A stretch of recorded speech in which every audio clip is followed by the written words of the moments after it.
Hello students, स्वागत है आपका अपने YouTube channel math bye MS पर। जैसा कि हम पिछले पार्ट में ही बात कर चुके हैं कि हम लोग जो है साइंस का ऑब्जेक्टिव क्वेश्चन लेकर के चलेंगे। तो कल जो है कुछ खराबी की वजह से अपने आप ही वीडियो रुक गया था वहीं पर। तो चलिए आज जो है वहीं पर उसी पर से कंटिन्यू स्टार्ट करते हैं। तो देखिए क्या दिया है यहाँ पर, प्रश्न कर रहा है। देखिए प्रश्न कर रहा है कि विद्युत धारा तथा विभवांतर के मध्य संबंध को दर्शाता है। कल इसी प्रश्न पर रुका हुआ था, तो आज जो है वहीं से स्टार्ट करते हैं। तो कर रहा है प्रश्न, विद्युत धारा तथा विभवांतर, क्या बोल रहा है, विद्युत धारा और विभवांतर के मध्य संबंध को दर्शाता है। देखिए ऑप्शन क्या दिया है, ऑप्शन में करा है न्यूटन का नियम, फैराडे का नियम, ओम का नियम और स्टेड का नियम। ये लिखा है और स्टेड का नियम। यहाँ पर आपको क्लियर नहीं हो रहा होगा तो मैं लिख देता हूँ, ये है और स्टेड, ये लिखा है और स्टेड लिखा है, ठीक है। और स्टेड का नियम बोल रहा है इसमें। तो इसमें आपको बताना है विद्युत धारा। विद्युत धारा क्या होता है, विद्युत धारा मतलब आई, विद्युत धारा को आई से दिखाते हैं। और यहाँ पर करा विभवांतर वी होता है, ठीक है। तो करा विद्युत धारा तथा विभवांतर के मध्य संबंध किस नियम के द्वारा, यहाँ पे नियम दिया है तो नियम पूछना चाह रहा होगा कि आई और वी के बीच जो रिलेशन होता है वह किस नियम से होता है। तो हम सभी को पता है कि हम लोगों ने ओम का नियम पढ़ा है कि वी बराबर आई आर होता है, ठीक है। हमने v बराबर आई आर पढ़ा है और ये जो v बराबर आई आर होता है यह होता है ओम के नियम से। किससे होता है, ओम के नियम से। तो यहाँ पर क्या हो जाएगा, न्यूटन का नियम गलत हो जाएगा, फैराडे का नियम भी रॉन्ग होगा, ओम का नियम सही होगा। यहाँ पर क्या होगा, यहाँ पर ओम का नियम सही हो जाएगा। और स्टेड का नियम दिया है तो और स्टेड का नियम भी यहाँ पर क्या हो जाएगा, ये गलत हो जाएगा, ठीक है। अब देखिए आगे क्वेश्चन क्या कर रहा है, आगे कह रहा है कि किसी चालक तार में विद्युत धारा की दिशा होती है। देखिए क्या बोल रहा है क्वेश्चन में, ये कह रहा है कि किसी चालक तार में विद्युत धारा की दिशा, आपसे पूछ रहा है कि कोई चालक तार है, किसी चालक तार में विद्युत धारा की दिशा क्या होती है। तो देखिए हम लोग क्या पढ़े हैं, हम लोग ये पढ़े हैं कि कोई चालक तार है, जैसे कोई यहाँ पर हम परिपथ ले लेते हैं। यहाँ पर देखिए, यहाँ पर ये कोई बैटरी लगा देते हैं ऐसे, ये आपका सेल लगा हुआ है, मान लीजिए यहाँ पर ये बल्ब है, ये ठीक है, ये क्या है, ये बल्ब है। तो आपको पता है कि जो चालक इसमें से जो करंट फ्लो होता है, विद्युत धारा का दिशा हमसे पूछा है कि विद्युत धारा का दिशा किधर होता है। तो विद्युत धारा इधर प्लस से निकल कर किधर की ओर जा रहा है, इधर ऐसे जाता है, ये होता है विद्युत धारा, विद्युत धारा का दिशा। तो विद्युत धारा का दिशा पूछ रहा है, तो विद्युत धारा का दिशा होता है धन आवेश की दिशा होती है, या तो फिर ये कह सकते हैं कि इलेक्ट्रॉन बहने के विपरीत क्या होता है, इलेक्ट्रॉन बहने के विपरीत दिशा होता है, विद्युत धारा का दिशा होता है। तो देखिए ऑप्शन में क्या दिया है, करा इलेक्ट्रॉन के बहने की दिशा के विपरीत। देखिए ये सही हो सकता है, ये सही है, ठीक है। करा इलेक्ट्रॉन बहने की दिशा के विपरीत, तो विद्युत धारा की दिशा क्या होती है, इलेक्ट्रॉन बहने की दिशा के विपरीत। अब दूसरा देखते हैं, करा इलेक्ट्रॉन बहने की दिशा में, ये गलत हो जाएगा, क्या हो जाएगा, इलेक्ट्रॉन जिस दिशा में बहता है उस दिशा में विद्युत धारा का दिशा नहीं होता, इलेक्ट्रॉन बहने के विपरीत होता है। इलेक्ट्रॉन आपका जैसे मान लीजिए ये अगर कोई ये चालक तार है, अगर इसमें इलेक्ट्रॉन इधर की ओर फ्लो हो रहा है तो जो विद्युत धारा आई होगा इसका दिशा इधर की ओर होगा, इलेक्ट्रॉन इधर फ्लो होगा तो विद्युत धारा इधर की ओर फ्लो होगा, यानी कि इलेक्ट्रॉन के बहने की दिशा के विपरीत होता है। अब आगे क्या करें, निम्न विभव से उच्च विभव की ओर, तो यहाँ पर विभव की बात करें, ये भी नहीं हो सकता, कोई नहीं, ये भी आपका गलत आंसर होगा, ठीक है, ठीक। हाँ, तो हम यहाँ पर आपको बता दिए कि जो विद्युत धारा का दिशा होता है वह इलेक्ट्रॉन बहने की दिशा के विपरीत होगा।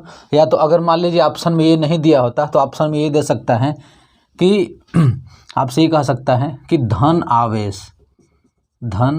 आवेश की दिशा, क्या दे सकता है ऑप्शन में, धन आवेश की दिशा। तो विद्युत धारा का दिशा क्या होता है, या तो धन आवेश की दिशा हो सकता है या तो इलेक्ट्रॉन बहने की दिशा के विपरीत होगा। तो ये दोनों, अगर ऑप्शन में ये दिया होता तो ये मतलब ये दिया है तो ये लगाएंगे, अगर ये नहीं दिया होता तो ये वाला लगाते। धन आवेश की दिशा ही विद्युत धारा की दिशा होती है, ठीक है। अब देखिए अगला क्वेश्चन, चलिए देखिए क्या कर रहा है। अगला क्वेश्चन कर रहा है कि फ्यूज तार किन पदार्थों से, यहाँ पर के गलत दे दिया है, फ्यूज तार किन पदार्थों से मिलकर बना होता है। देखिए फ्यूज तार की बात कर रहे हैं तो सबसे पहले हम जानते हैं फ्यूज क्या होता है।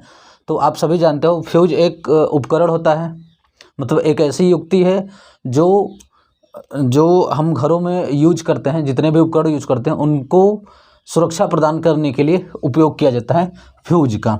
तो जैसे फ्यूज कई प्रकार का होता है, जैसे एक होता है जिसका नाम हम लोग देते हैं किट कैट, क्या बोलते हैं उसको, किट कैट बोलते हैं। किट कैट होता है, इस प्रकार का युक्त होता है जो कि घरों में यूज किया जाता है। देखिए ऐसे इसमें ऐसे सॉकेट की तरह निकला होता है, ये होता है। और इसका एक होता है ऐसे बना होता है,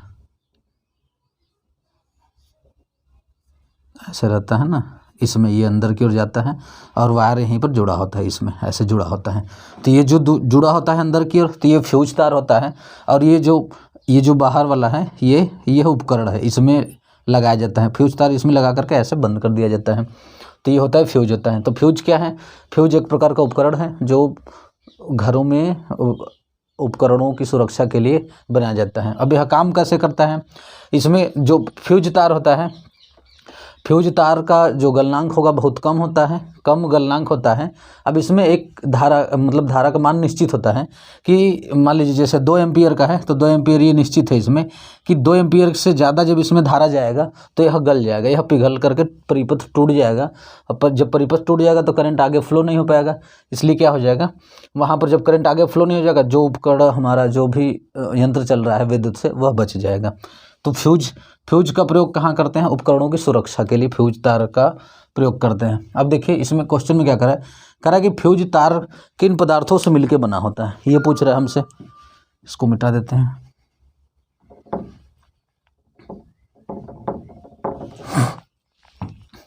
देखिए पूछ रहा है कि फ्यूज तार किन पदार्थों से मिलकर बना होता है। देखिए जो फ्यूज तार होता है, फ्यूज तार तो बना होता है आपका, फ्यूज तार बना होता है कॉपर, एक मिनट सॉरी,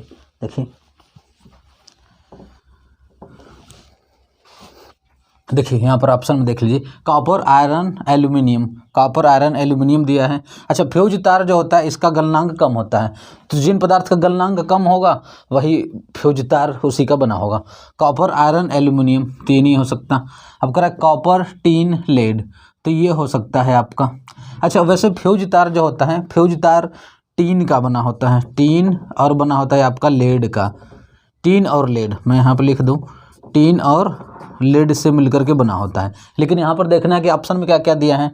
तो फ्यूज तार अगर मान लीजिए आपको याद रखना है कि फ्यूज तार टीन और लेड से मिलकर के बना होता है, लेकिन ऑप्शन में देखिए यहाँ पर दिया कॉपर आयरन एल्यूमिनियम, ये नहीं हो सकता। कॉपर टीन लेड, अब कह रहा है कॉपर टीन लेड आयरन, ये भी नहीं हो सकता। कॉपर टीन आयरन, ये भी नहीं हो सकता। मतलब इसमें जिसमें आयरन दिया है तो हो ही नहीं सकता। तो यहाँ पर दिया है टीन और लेड इसमें है और कॉपर भी दिया है, तो कॉपर टीन और लेड हो सकता है। ठीक है, तो ये ऑप्शन आपका सही होगा, कॉपर टीन और लेड होगा। देखिए तो हमको याद रखना है कि जो फ्यूज तार होता है, फ्यूज तार टीन और लेड से मिलकर के बना होता है। और कॉपर, बुक में वैसे कॉपर भी दिया, कॉपर टीन और लेड से मिलकर के क्या होता है, बना होता है। अब देखिए, अब आपसे पूछ सकता है कि जो फ्यूज तार होता है, फ्यूज तार परिपथ के किस क्रम में, अच्छा देखिए नीचे क्वेश्चन वही दिया है, यहाँ पर क्या करा है, फ्यूज तार को परिपथ के किस क्रम में जोड़ा जाता है, करा है फ्यूज तार को परिपथ के किस क्रम में जोड़ा जाता है। तो देखिए जो फ्यूज तार होता है, फ्यूज तार उपकरणों की सुरक्षा के लिए उपयोग किया जाता है। तो परिपथ में इसको श्रेणी क्रम में जोड़ेंगे। किस क्रम में? श्रेणी क्रम में जोड़ा जाता है।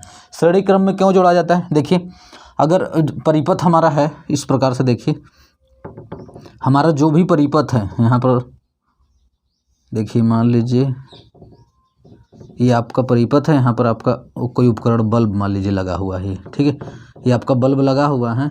अब करंट इधर जा रहा है, तो ये जो होगा श्रेणी क्रम में जोड़ा जाएगा। आपका मान लीजिए यहीं पर इसको जोड़ा जाएगा इस तरीके से। अब ये है आपका यहाँ पर फ्यूज तार। अच्छा फ्यूज तार श्रेणी क्रम में इसलिए जोड़ा जाएगा क्योंकि जब यहाँ से करंट जाएगा, यहाँ पर उपकरण लगा है, तो फ्यूज तार जब एक फिक्स मान के लिए इसका जो करंट फिक्स होता है, तो जब उससे एक फिक्स धारा से अधिक धारा जब जाएगा तो ये गल के यहीं पर क्या हो जाएगा, परिपथ को तोड़ देगा, तो करंट इसमें नहीं जाएगा और यह जलने से बच जाएगा। अगर उसको श्रेणी क्रम में जोड़ देंगे, अगर श्रेणी क्रम में उसको जोड़ दिया जाएगा तो वह क्या करेगा कि जिस तार में जुड़ा रहेगा केवल उसका टूटेगा, उसमें करंट नहीं जा पाएगा, जबकि और जो उसके साथ जुड़ा हुआ है उसमें करंट जाता रहेगा। वहाँ पर क्या हो जाएगा कि वहाँ पर उपकरण जिसमें लगा है फ्यूज तार वह तो बच जाएगा, लेकिन जिसमें नहीं लगा है वह जल सकता है। इसलिए फ्यूज तार को हमेशा श्रेणी क्रम में जोड़ा जाएगा। किस क्रम में? हमेशा श्रेणी क्रम में जोड़ा जाएगा। अब देखिए फ्यूज तार से और क्या क्वेश्चन पूछ सकता है। पहले मैं ऊपर वाला इरेज करता हूँ।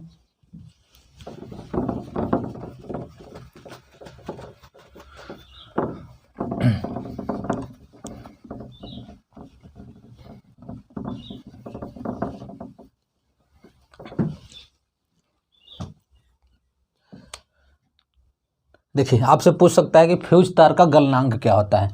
क्या पूछेगा? मैं यहाँ पे लिख देता हूँ फ्यूज तार। तो देखिए फ्यूज तार का जो गलनांक होगा, गलनांक, फ्यूज तार का गलनांक कम होता है। क्या होगा? इसका गलनांक निम्न होगा, यानी कि कम। इसका गलनांक क्या होगा? निम्न होगा। आपसे पूछेगा कि फ्यूज तार का गलनांक, पूछ सकता है कि फ्यूज तार का गलनांक होता है निम्न होता है, उच्च होता है, दोनों, या फिर यह गलता ही नहीं, ऐसे भी पूछ सकता है। तो इसका गलनांक क्या होगा? निम्न, यानी कि इसका गलनांक कम होगा। और आपसे एक क्वेश्चन और पूछ सकता है कि जो फ्यूज तार होता है, फ्यूज तार का प्रतिरोध क्या होता है, प्रतिरोध कैसा होता है। देखिए आपसे पूछ सकता है कि फ्यूज तार का प्रतिरोध, ऑप्शन में क्या क्या देगा। फ्यूज तार का प्रतिरोध अधिक होता है, कम होता है, या फिर दोनों, ए और बी दोनों ऑप्शन, कम भी होता है अधिक भी होता है, ये भी दे सकता है, या फिर उसका इनमें से कोई नहीं, ये ऑप्शन दे सकता है। तो फिर आपका क्या होगा? तो प्रतिरोध हमेशा क्या होगा? उच्च होगा। उच्च यानी कि इसका प्रतिरोध क्या होगा? हाई, अधिक प्रतिरोध होगा। ठीक है, उसका प्रतिरोध अधिक होगा। तो फ्यूज तार का गलनांक कम होगा, और जबकि उसका प्रतिरोध क्या होगा? अधिक, यानी कि उच्च होगा। अच्छा देखिए फ्यूज तार को मतलब जो यह उपकरण में लगाया जाता है सुरक्षा की दृष्टि से। अब सुरक्षा की दृष्टि सुरक्षा कैसे करता है ये? मतलब जितना करंट फिक्स है इसमें गल जाता है। तो बताइए कब गलेगा? जबकि इसका तापमान, टेम्परेचर अधिक होगा तभी गल पाएगा, मतलब जल्दी से गर्म होकर के। तो गर्म कब होगा? जबकि उसका प्रतिरोध क्या हो? अधिक हो, प्रतिरोध उच्च होगा।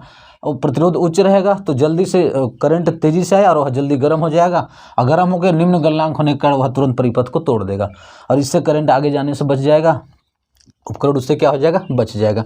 तो फ्यूज तार का गलनांक कम होगा और उसका प्रतिरोध क्या होगा? उच्च होगा। अब देखिए फ्यूज तार से रिलेटेड और क्या क्वेश्चन पूछ सकता है।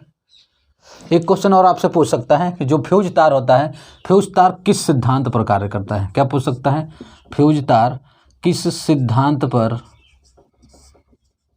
सिद्धांत पर कार्य करता है। देखिए किस सिद्धांत पर कार्य करता है, तो आप इसका आंसर क्या होगा? फ्यूज तार आपका वैद्युत धारा के ऊष्मीय प्रभाव के सिद्धांत पर कार्य करता है। तो ये क्या हो जाएगा इसका?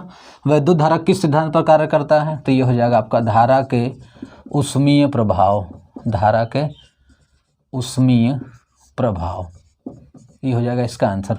आपसे पूछेगा कि फ्यूज तार किस सिद्धांत पर, या फिर फ्यूज किस सिद्धांत पर कार्य करता है, तो फ्यूज धारा के ऊष्मीय प्रभाव पर कार्य करता है, ऊष्मीय प्रभाव। अब देखिए आपसे और क्या क्वेश्चन पूछ सकता है फ्यूज तार से। आपसे पूछ सकता है कि फ्यूज तार को, जैसे फ्यूज तार की क्षमता किस में मापी जाती है, क्योंकि फ्यूज तार की कुछ न कुछ क्षमता होगी। जैसे उस उपकरण में लगा है तो कितना करंट आएगा कि वह गल जाएगा, इसका उसका कुछ न कुछ क्षमता होगा। तो फ्यूज तार की जो क्षमता होती है उसको बोलते हैं फ्यूज रेटिंग। मतलब एक निश्चित करंट का वैल्यू होता है, एक निश्चित करंट के मान से अधिक वैल्यू, जब अधिक धारा आएगा तो वह गल जाएगा। तो जो फिक्स करंट होता है कि मान लीजिए 2 एम्पियर फिक्स है कि 2 एम्पियर से ज़्यादा आएगा तो गल जाएगा, तो जो 2 एम्पियर है, 2 एम्पियर इसका कहलाएगा फ्यूज रेटिंग कहलाता है। तो इसकी क्षमता किस में मापते हैं? आपसे पूछ सकता है फ्यूज तार की क्षमता किस में मापा जाता है, क्षमता का मापन। तो इसका जो क्षमता का मापन होगा, देखिए आपसे क्या पूछेगा कि फ्यूज तार की क्षमता, फ्यूज तार की क्षमता किस में मापी जाती है, किस में मापी जाती है। तो इसका आंसर क्या हो जाएगा? एम्पियर। क्या हो जाएगा इसका आंसर? एम्पियर होगा इसका आंसर।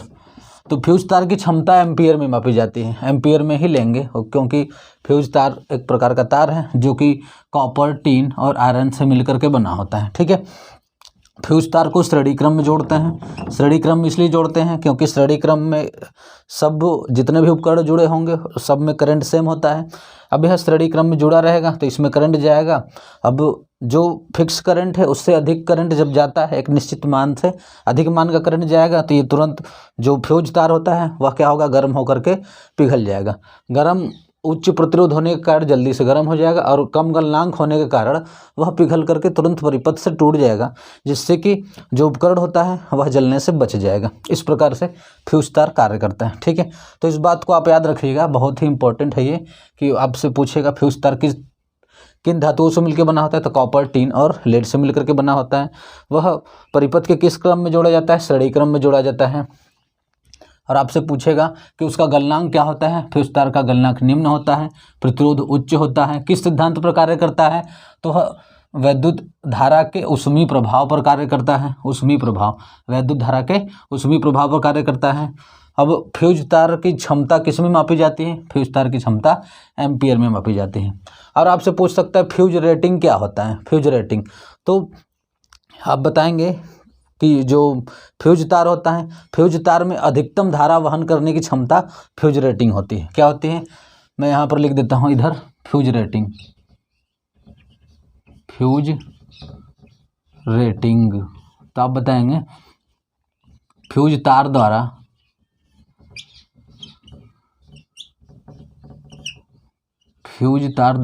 अधिकतम धारा वहन करने की क्षमता, अधिकतम धारा वहन करने की क्षमता होती है। ये क्या होती है, फ्यूज तार द्वारा अधिकतम धारा वहन करने की क्षमता फ्यूज रेटिंग कहलाती है। ठीक है, चलिए ये तो था अपना पूरा फ्यूज से रिलेटेड था, फ्यूज तार से रिलेटेड। फ्यूज तार से क्या क्या क्वेश्चन पूछ सकता है, सारा क्वेश्चन आपको बता दिया गया है।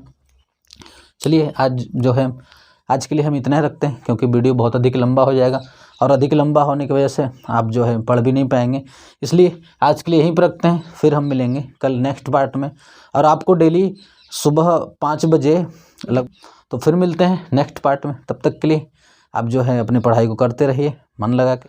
जय हिंद।